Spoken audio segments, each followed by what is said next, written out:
చాలా అంటే చాలా రుచిగా మిగిలిన చపాతీతో చాలా రుచికరమైన రెసిపీ తయారు చేసుకుందామండి. Hello friends, welcome to Andhra kitchen. మిగిలిన చపాతీతో 2 రకాల స్నాక్స్ తయారు చేసుకుందాము. అయితే ఈ రెసిపీ తయారు చేసుకోవడానికి ముందుగా మనం చపాతీలని ముక్కలుగా చేసుకోవాలి. ముక్కలుగా చేసుకున్న చపాతీలని మిక్సీ జార్ తీసుకొని మిక్సీ జార్లోకి వేసుకోవాలండి. మిక్సీ పట్టేటప్పుడు నీళ్లు వేయకుండా మిక్సీ పట్టుకోవాలి. చూడండి, ఈ విధంగా పొడిగా అయ్యేటట్లు మిక్సీ పట్టుకోవాలి.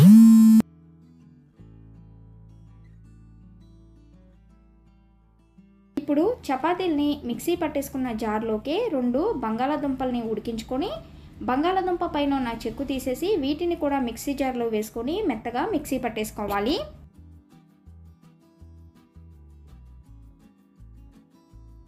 మిక్సీ పట్టేసుకున్న బంగాళాదుంప పేస్ట్ని చపాతీ పొడిలోకి వేసుకోవాలి. ఇప్పుడు ఇందులోకి 1/2 చెంచా వరకు ధనియాల పొడి వేసుకోండి.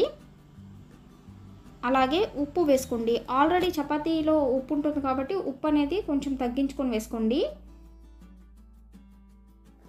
ముందుగా నీళ్లు వేయకుండా ఈ చపాతీ పొడి అలాగే బంగాళాదుంప పేస్ట్లో బాగా కలిసేలాగా కలుపుకోవాలి. ఈ విధంగా కలుపుకున్న తర్వాత ఇప్పుడు ఇందులోకి మళ్ళీ 1 చెంచా వరకు శనగపిండి వేసుకోవాలి. శనగపిండి వేసుకొని 1 చెంచా పెరుగు కూడా వేసుకోవాలి. పెరుగుతో పాటు కొంచెం కారం కూడా వేసుకోండి. కారం ఇష్టమైతే వేసుకోండి, లేకపోతే స్కిప్ చేసుకోవచ్చు. కారంగా తినాలి అనుకునే వాళ్ళు కొంచెం కారం వేసుకోండి. ఇప్పుడు ఒకసారి మళ్ళీ కలుపుకోవాలి. కూడా వేసుకొని మళ్ళీ నూనె మొత్తం పిండికి పట్టేలాగా కలుపుకోవాలండి. ఇలా కలుపుకున్న ముద్దని పక్కన పెట్టేసుకొని ఇక్కడ నేను ముందుగా కొంచెం ముద్దను తీసుకొని నీళ్లు వేసుకొని కొంచెం జారుగా ఉండేటట్లు కలుపుకున్నాను. ఇలా కలుపుకున్న పిండిని పెరుగు ప్యాకెట్లో వేసుకొని పైన రబ్బర్ బ్యాండ్ వేసుకొని కింద ఎడ్జ్ దగ్గర కట్ చేసుకోవాలండి. అలాగే మిగతా పిండితో ఇక్కడ నేను చిన్న చిన్న బిళ్ళలుగా తయారు చేసుకున్నాను. అలా తయారు చేసుకున్న వీడియో క్లిప్ అనేది మిస్ అయింది, సారీ ఫ్రెండ్స్. ఇలా బిళ్ళలుగా తయారు చేసుకున్న వీటిని నూనెలో వేసుకొని వేయించుకోవాలి.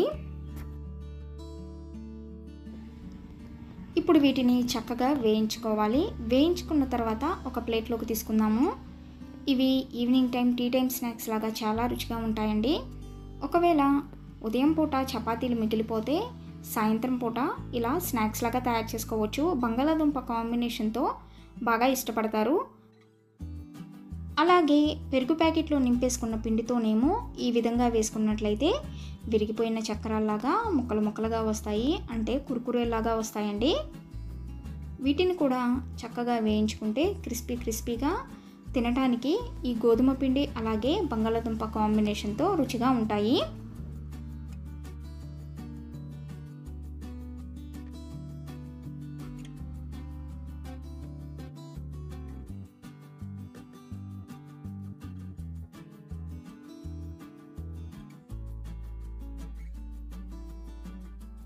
మరి మీ అందరికీ మిగిలిన చపాతీతో తయారు చేసుకున్న ఈ బంగాళాదుంప చపాతీ కాంబినేషన్ రెసిపీస్ కనుక నచ్చినట్లయితే ఈ వీడియోని లైక్ చేయండి, షేర్ చేయండి. మరిన్ని వీడియోస్ కోసం మా ఛానల్ని సబ్స్క్రైబ్ చేయండి. Thank you for watching.